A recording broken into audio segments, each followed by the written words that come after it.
Hello friends, welcome to my YouTube channel large animal vet. आज हम बात करेंगे पशुओं में होने वाले एबनॉर्मल एक्शन के बारे में। तो एबनॉर्मल एक्शन क्या होती है, इसके लिए सबसे पहले हमें ये पता होना ज़रूरी है कि नॉर्मल एक्शन क्या होती है। पशु का जो नॉर्मल बिहेवियर होता है वो किस तरह से होता है, ये हमें पता होना बहुत ज़्यादा ज़रूरी है। जैसे कि मैं एग्जांपल के लिए आपको बता दूं कि एबनॉर्मल एक्शंस का मतलब क्या होता है। तो जैसे कि पशु वॉइसलेस बेलोइंग कर रहा है, मतलब जनरली ऐसा कभी होता नहीं है। पशु चिल्लाने की कोशिश कर रहा है लेकिन उसके मुंह से आवाज़ नहीं निकल रही है, तो इसको हम वॉइसलेस बेलोइंग कहते हैं। पशु डेफिकेशन करने के लिए यानी कि गोबर करने के लिए बार बार अगर पूंछ उठा रहा है लेकिन डेफिकेशन नहीं कर रहा है, ये एबनॉर्मल एक्शन हो गई।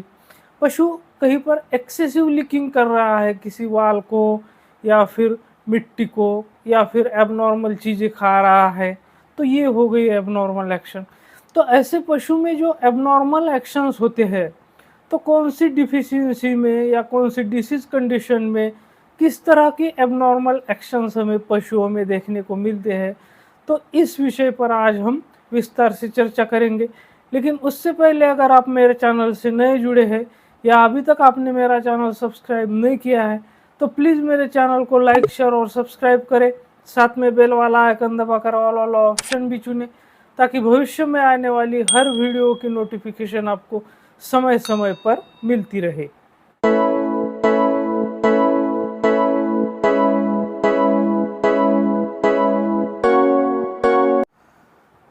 तो पशुओं के एबनॉर्मल एक्शन में सबसे पहले हम बात करते हैं प्रिहेंशन की। प्रिहेंशन का मतलब कि जब पशु मुंह में चारा लेता है, जब चरते वक्त पशु जो मुंह में ग्रास को होल्ड करता है या खाते वक्त जो ग्रास को पशु मुंह में होल्ड करता है, तो उसको हम प्रिहेंशन कहते हैं। तो प्रिहेंशन में अगर कोई डिफ़िकल्टी है, मतलब प्रिहेंशन में कोई इंटरफेरेंस आ रहा है या प्रिहेंशन रिड्यूस हो गया है या प्रिहेंशन कंप्लीटली अब्सेंस है, तो इसके पीछे क्या क्या कारण हो सकते हैं। तो ऐसा तब होता है जब कि पशुओं में अगर डिसीजेस की बात करें तो टिटानस के केस में, क्योंकि टिटानस में पूरे शरीर में अकड़न आ जाती है। दूसरा जो डिसीज़ है वो है रेबीज। रेबीज में जो जॉ होता है वो पैरालाइज हो जाता है, उसकी वजह से प्रॉब्लम आता है। या फिर अगर पशु के नेक में पेनफुल कंडीशन है, मतलब कि पशु को गर्दन नीचे झुकाने में प्रॉब्लम हो रहा है, इसका मतलब कि उसकी गर्दन में कहीं पेन हो रहा है, तो उसकी वजह से भी वहाँ पर प्रिहेंशन नहीं कर पाएगा। इसके अलावा जो लिस्टीरियोसिस होती है, तो लिस्टीरियोसिस के केस में भी पशुओं में प्रिहेंशन में प्रॉब्लम आता है, इंटरफेरेंस आता है। इसके अलावा अगर पॉइजनिंग की बात हम करें, जैसे कि फ्लूरोसिस, तो फ्लूरोसिस के केसेस में क्या होता है कि फ्लूरिन की वजह से जो पशु के बोन्स होते हैं, वो टीथ होते हैं, वो बहुत ज़्यादा कमज़ोर हो जाते हैं। तो टीथ कमज़ोर होने के वजह से, यानी कि टीथ का क्रैक होने की वजह से या फिर टीथ में कुछ प्रॉब्लम आने की वजह से, जो कि फ्लूरोसिस में होता है, तो वहाँ पर भी पशु को प्रिहेंशन में प्रॉब्लम आता है। इसके अलावा अगर टंग का पैरालिसिस हो गया है, किसी भी वजह से उसकी जीभ में पैरालाइज हो गई हो, तो उसमें भी प्रिहेंशन में प्रॉब्लम आता है। इसके अलावा अगर मुंह में उसके कोई पेनफुल कंडीशन है, मुंह में कुछ चुभ गया है, जख्म हो गया है, छाले पड़ गए हैं, तो ऐसी कंडीशन में भी प्रिहेंशन एक तो अब्सेंट हो सकता है या फिर रिड्यूस हो सकता है।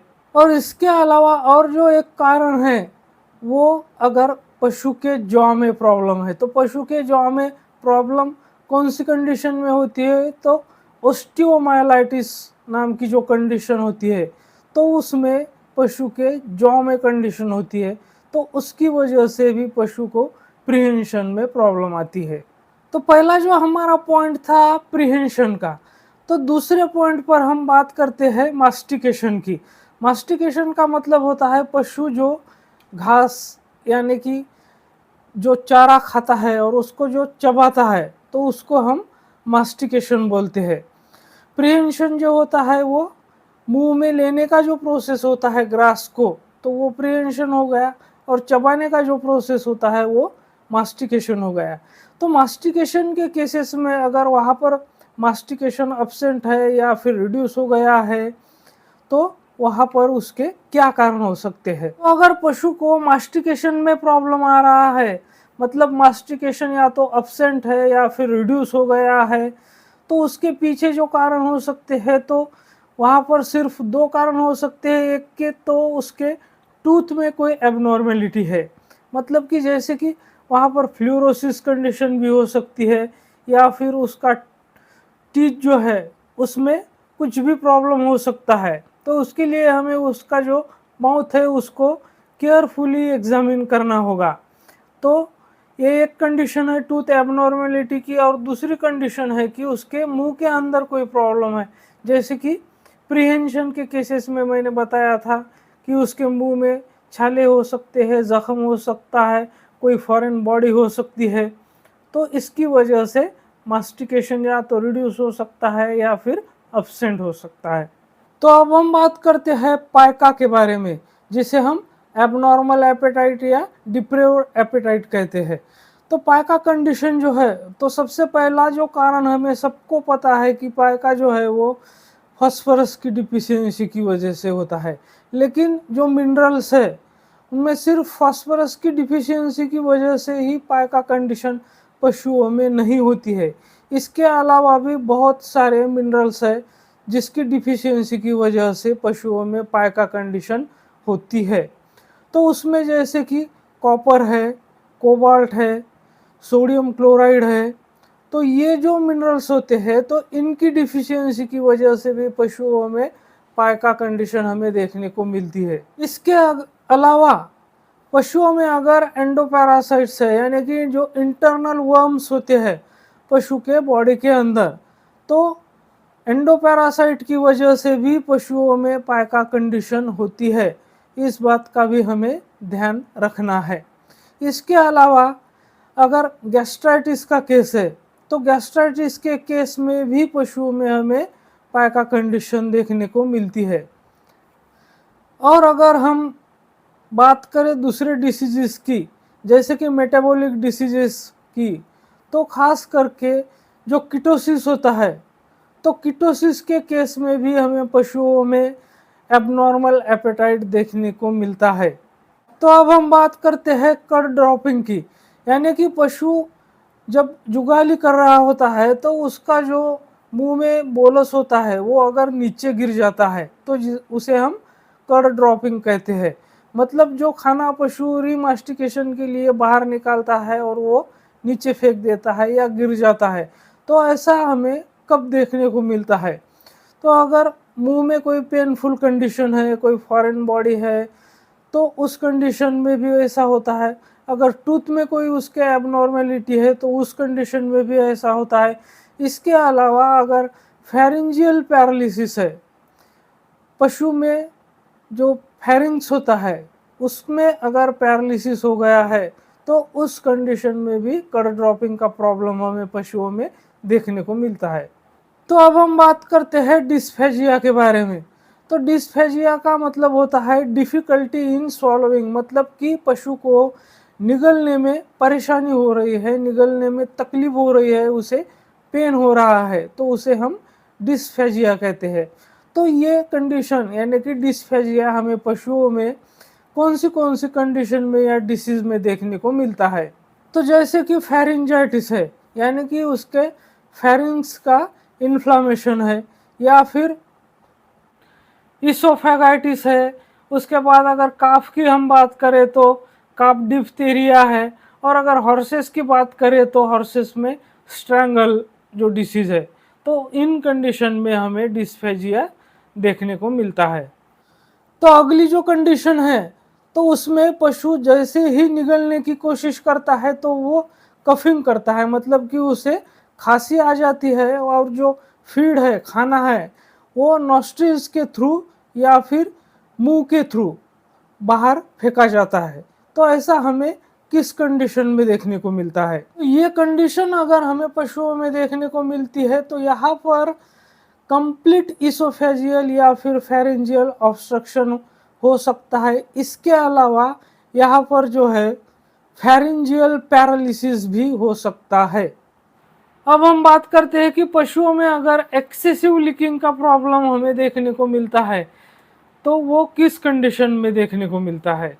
तो जैसे कि कीटोसिस है या फिर वाटर डिप्रिवेशन है, मतलब कि पशु को पानी नहीं मिल रहा है या फिर सॉल्ट की डिफिशियंसी है, तो इस कंडीशन में हमें पशुओं में एक्सेसिव लीकिंग देखने को मिलता है। तो अगला जो पॉइंट है वो है स्ट्रेनिंग। पशु में अगर हमें बहुत ज़्यादा स्ट्रेनिंग देखने को मिल रही है तो उसकी क्या वजह हो सकती है। तो जैसे कि इंटुससेप्शन है या फिर डायरिया है या फिर कॉन्स्टिपेशन है। रेक्टल पैरालिसिस का केस में भी हमें ऐसी कंडीशन देखने को मिलती है। इसके अलावा रेक्टल स्टीनोसिस के केस में भी हमें ये कंडीशन देखने को मिलती है। अगर फीमेल एनिमल्स की बात करें, जैसे कि काऊ की हम बात करें, तो एबॉर्शन का केस है, मेट्राइटिस का केस है, तो वहाँ पर भी हमें एक्सेसिव स्ट्रेनिंग देखने को मिलती है। इसके अलावा आरओपी के केस में यानी कि रिटेंशन ऑफ प्लेसेंटा के केस में भी हमें स्ट्रेनिंग देखने को मिलती है। इसके अलावा सिस्टाइटिस है, यूरेथ्राइटिस है यानी कि इन्फ्लामेशन ऑफ यूरेथ्रा या फिर कैलकुला है। तो इन सारी कंडीशन में हमें पशुओं में स्ट्रेनिंग देखने को मिलती है।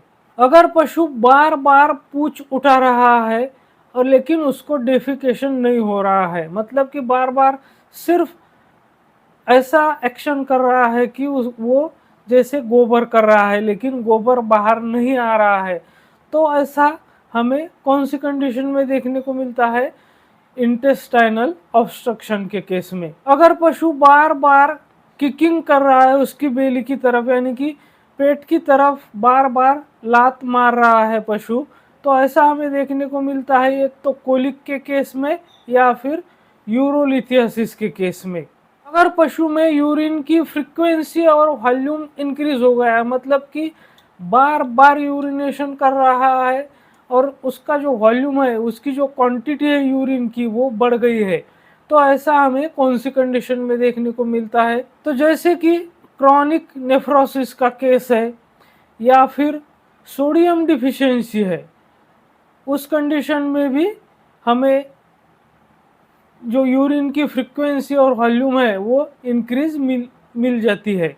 पशु अगर बार बार यूरिन कर रहा है और यूरिनेशन रुकने के बाद भी, मतलब यूरिनेशन की जो पोजीशन होती है पशुओं की, तो वो पोजीशन में जाता है, यूरिन बहुत थोड़ी सी यूरिन करता है, लेकिन यूरिनेशन के उसी पोस्चर में उसी पोजीशन में यूरिनेशन बंद होने के बाद भी वो थोड़ी देर वैसे ही खड़ा रहता है, तो ऐसा जो है वो हमें कौन से कंडीशन में देखने को मिलता है। तो जैसे कि सिस्टाइटिस है यानी कि इन्फ्लेमेशन ऑफ यूरिनरी ब्लैडर का इन्फ्लेमेशन है, तो वो कंडीशन है।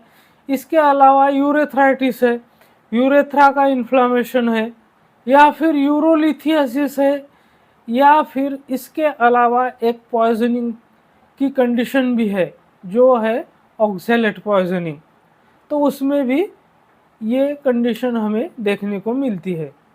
पशुओं में अगर कफिंग का प्रॉब्लम है तो उसका मतलब सीधा सा है कि उसमें रेस्पिरेटरी ट्रैक्ट में इन्फेक्शन है।